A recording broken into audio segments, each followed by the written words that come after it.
माझा बाबा आहे रे बाबा. तू अरे तू माझा बाप आहेस याची तुला शरम वाटत आहे. तू माझा बाप नाही तर एक विषारी साप आहे साप. माझ्या सुगंधावर बलात्कार करून तू तिचा खून केला त्या दोषीला येताना मला सगळं काही समजावून सांगितलं. आणि तू ह्या नालायक माणसाची संपूर्ण पाप स्वतःच्या मनामध्ये जाणून ठेवला. स्वतःच्या मुलाचा कधी विचार केला नाही. माझ्या सुगंधाच्या विरोहामध्ये मी पाण्याबाहेर पडलेल्या एखाद्या मासोळीप्रमाणे तडफडत राहिलो. परंतु तुला मात्र त्याची कधी दया आली नाही. कशी आई आहेस का तू? कशी आई आहेस?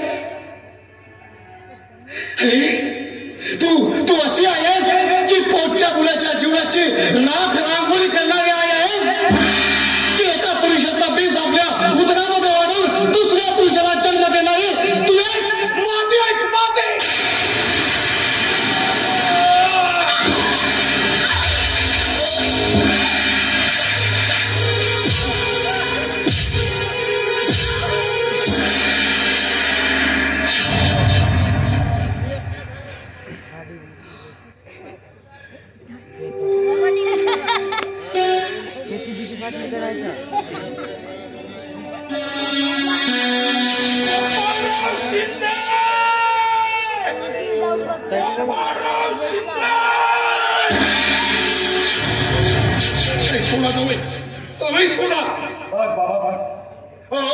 याच्यासारख्या मेलेल्या माणसाला मारण्यात काय अर्थ आहे हो? काय अर्थ आहे? अरे हो तू स्वतःला बाप म्हणतोस ना. हे बाप म्हणजे काय होतो माहितीये? बाप म्हणजे होतो जन्मदाता. आणि जन्मदाता कसा असायला पाहिजे तर जन्मदाता असायला पाहिजे असा. अरे एक जन्मदाता स्वतःच्या मुलीच्या सुखासाठी आयुष्यभर झटत असतो. आणि हा दुसरा जन्मदाता मात्र स्वतःच्या सुखासाठी स्वतःच्या आय्यशीपणासाठी स्वतःच्याच मुलाचा संसार उद्ध्वस्त करायला निघाला असतो. अरे एक जन्मदाता स्वतःच्या मुलीच्या सुखासाठी आपला जीव देतो.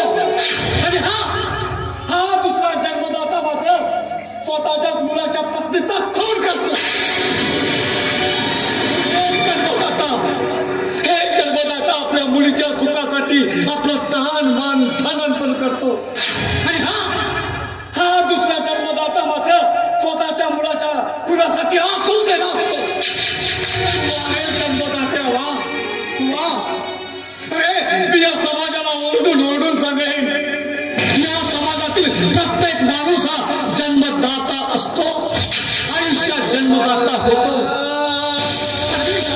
मी तुम्हाला हात धरून विनंती करतो की तुम्ही असे जन्मदाते बना.